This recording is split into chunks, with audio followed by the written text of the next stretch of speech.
Greetings, YouTube. It's a little darker in here today. I just don't feel like having a bright light in my face at the minute. So I was just poking on Instagram, one of my favorite hobbies. I love looking at Instagram. I enjoy posting there, sharing things, interacting with people I follow, interacting with people who follow me and comment on my content. So I have a good time with it. Um, but I just read something that somebody posted. I'm not going to say who because this is not a shot at that person.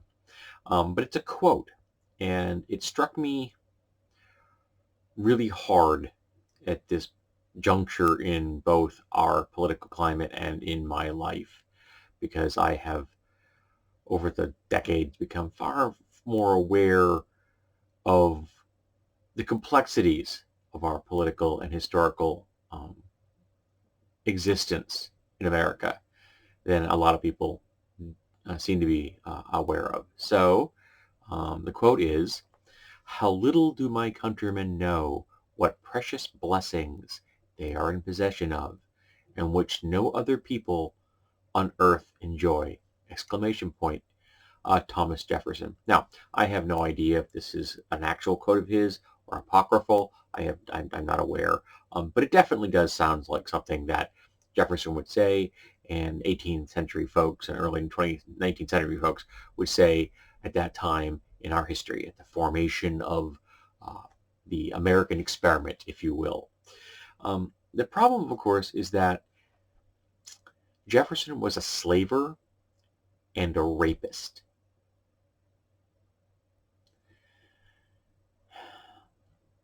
Yeah, he was a smart man. He was politically savvy. He was technically knowledgeable. Um, he apparently knew quite a bit about, botany and biology. He was a learned, well-educated man for his time, um, a Renaissance man, if you will, and a slaver and a rapist. Now, there will be people who say, "Oh, slavery was legal at the time." You are correct. It was legal. That didn't and doesn't make it right. Um, and raping your slaves was just viewed as a side benefit. And I apologize if that sounds callous, but it was. What were they going to do? Complain? Remember, into the 20th century, marital rape didn't exist. If a married man wanted to have sex with his wife, he just had it. It didn't matter if she did not want to have sex. That was his right. It's a hell of a lot worse when you own the person. Own, as in property, as in a thing. And that's what Jefferson did. Jefferson owned human beings as things.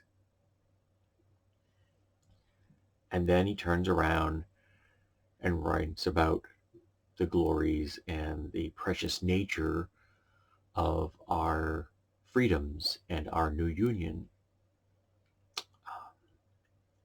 And there was a time where I just marveled at Jefferson's genius and his inventiveness and his, again, political savvy. But over time, I came to realize that he didn't have a relationship with a black woman. He raped her. She couldn't say no. There was no consent. There couldn't be consent.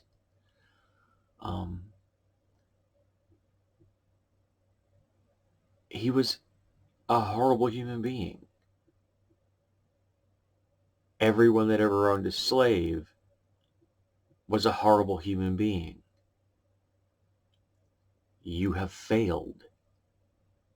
You had the opportunity to treat your fellow human beings as equals, but instead, you treated them like livestock.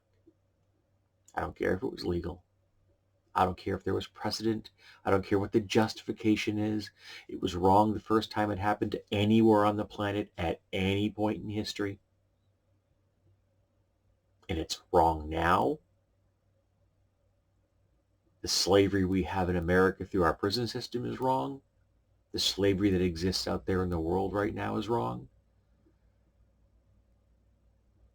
But we're quoting a slaver and a rapist in reference to the precious nature of freedom.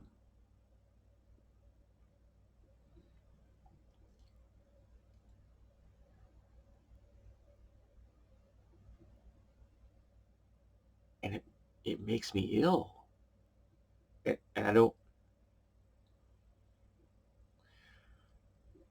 I don't mean metaphorically. I mean spiritually and physically.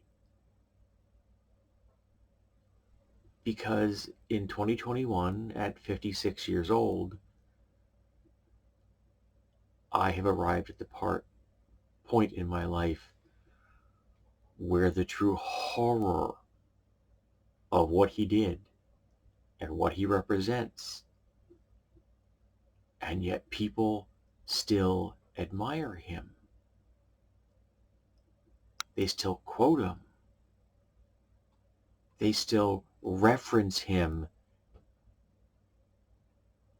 when discussing the precious nature of freedom.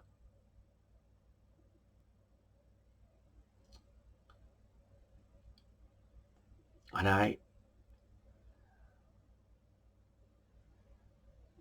can't quite understand that anymore.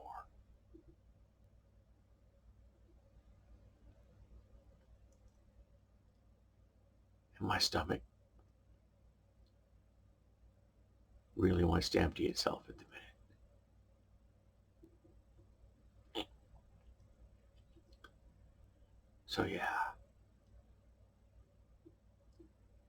Thomas Jefferson was a slaver and a rapist.